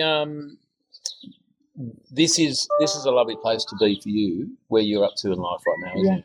My next chapter. Your next chapter. And luckily I'm a creative, because I've got to get real creative. I'm about to start a whole new chapter of my life, and what I've learned thus far is to trust the universe and to surrender rather than control. So that's where I'm at the moment, and I'm surrendering up to what I'm attracting.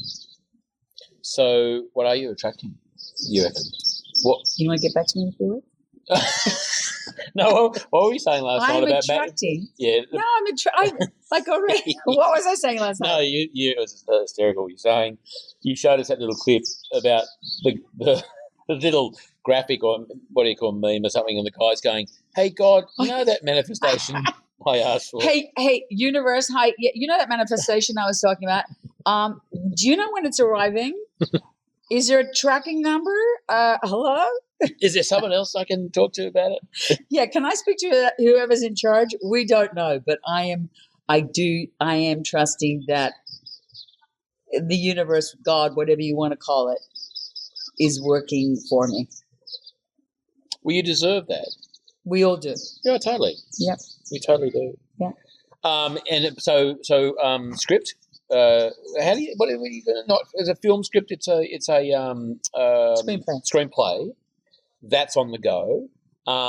You have any other projects? That sort of design projects. Design, yeah, because you have. Because I love. You win an award or something? Did you do about 30 for this place? Really? We just won. That's all.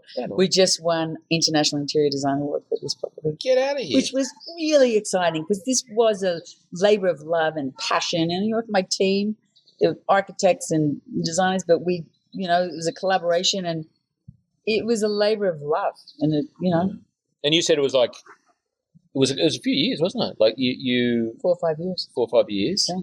Which is not a short period of time. No, I loved the process. Yeah. So I want to do it again. So I'm now working with other people who've asked me to do other projects. So tell me, any tip, because Angelica has found her calling somewhat in the project we did at Byron Bay. Byron, which looks beautiful. It's amazing. I've got to say, it's La Scoglia. It's amazing. And I've watched her journey and her creativity just blossom, and finding her, I guess, one of her purposes at least, because I don't think she's just got the one. What did you discover about yourself in the process of creating this? Are you a team player? Are you directing traffic? Did your people skills improve because you had to through negotiation? Or how do you deal with someone who's doing a job and they just didn't quite get the brief, and you've told them 16 times? This is what's happened. Everything gets lost in translation. Yeah. What I found doing this, because there's a certain part of the house, the mezzanine, and a girlfriend of mine who's a very famous designer, I'm not going to say who it is, said, "What are you doing? That's crazy. It won't work." And I really respect her. She's amazing. I had the architects who were not agreeing or getting it wrong, interpreting my vision. I had a lot of pushback on certain ideas I had, but I trusted myself. I knew it. And my greatest moment is that friend who's the designer. Yeah. She goes, you were right. It was a great idea. But I fought against, sometimes you go, and you listen. When you start not trusting yourself and you listen to other people and you do that, and you regret it. So I learned to trust myself, because everything that I got pushback on or said, don't do it or don't do it, including the pizza oven. They said it'll never work. Everyone loves the pizza oven. The kids love it, and it worked. I learned to trust myself with my choices, because only you can see the vision you've got, and it's unique to you. So they can't see it. They can't see it. It's a pretty permanent kind of thing, isn't it? Representation of your creativity, because, as you say, if you got it wrong and you went, okay, hands in the air, I got it wrong, like your decision, right, not influenced by others, can handle that. Yep.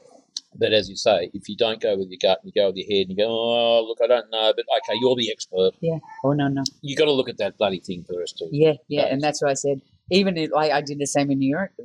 The architects made this countertop higher, and I thought, well, I'm either going to pay a fortune to bring it down, or I'm going to pay a fortune to therapist because it's going to bug me every day. This countertop's not the right height. And I was right because I'm very visual, and I knew it was too high, and I could see it, and I just, had to take a whole huge slab and just bring it down. But you got to do it. Yeah. So you had to take, again, like the artist, the blank canvas, you have courage to trust yourself. That is the word of the day, I think, courage. Yeah, courage. You clearly have oodles of it. So project design, and acting. I mean, I'm still. The acting is hard because you, as an actor, you have to uproot your whole life, and it's hard with family and everything. Yeah. You have to uproot your life and live in the middle of nowhere. But there's a few projects that have come my way, so a bit of acting as well, maybe. But my passions are, I think, the design and creativity, and I paint. You got to stop painting. Yeah. My wife told you, didn't she? Yeah. 2 years of pain. Yeah. No. But that would be. But it's right. I needed when the right. Oh, totally. I needed to be still. Oh, totally. You had other you, and then now as I said, you have. This was a blank canvas, and that took some years. Yeah. You now have literally blank canvases in your art room that are ready when you are to put on there whatever you feel is necessary or appropriate. And I had another question for you. Oh, you know what I'm going to do? What? I'm going to wrap it up. How cute. This is my baby. You got your little ball. Come here, baby. You got your little... Allegra. It's like a security ball, isn't it? It's her baby. It's a baby. Come here. This is my baby. So what we're going to do is we're going to wrap it up because that's an hour 50. Holy shite! How cute is It's always my baby? It's always a good thing, a good sign. Not that it happens often, I have to say. When I get to nearly 2 hours and I go, oh, where'd that go? I love that. That's awesome. Thank you so much for your patience and your time. I've got to keep you entertained through dinner now. Oh no, Andy's been practicing a few dance moves, so we'll do that. No, her Italian. Actually, you might speak better Italian than her. You were saying you were showing off. Italiano. Si. You were. See, we were laughing today because we were in town, and because every time, and she actually your buddy and Anne's buddy she says the same thing. They'll be speaking Australian, and then they'll come to an Italian word, and they'll just like give it all their Italian ooze that they can, and then they'll finish the sentence in Australian. I do that too. So we're going to do that tonight over when we read the menu at the restaurant. Esatto. Who? Esatto. Exactly. Exactly. And what I'm going to do, if it's okay with you, we're going to have a break. We're going to have a bit of cheese and biscuit and strawberry. Yeah, it's so good. For 2 minutes, you can do wee. I'll go do wee or whatever we need to stretch the legs. And then if you're up for a little 10-minute. It's a Q&A. I've got sort of 4 or 5 very standard questions, which I roll out to my guests, which goes to my subscribers. So I have this is the free version of the interview, and then I have a little subscriber bizzo where people who pay $5 a month or something. Oh, shit! Oh, no! Cheese. It's all gone. Look at that. What a way to end. No, that's all good. The cheese platter The cheese on the floor. No, it's all right. The dog hasn't gone for it, so that's good news. There's no ants. Should we cut while we clean up? We will. I'll finish that blurb in the break. Deb, you're a star. Thanks so much. That was hilarious. If you enjoyed this episode, we'd love your support by subscribing, rating and reviewing The Regenerative Journey on your favourite podcast platform. You help us reach more people and keep the show thriving for seasons to come. Each time you listen, you're choosing to make a positive shift in your own world. And if an episode speaks to you, please pass it on to friends, family or communities who might be inspired too. For more details and episodes, visit www.charliearnott.com.au.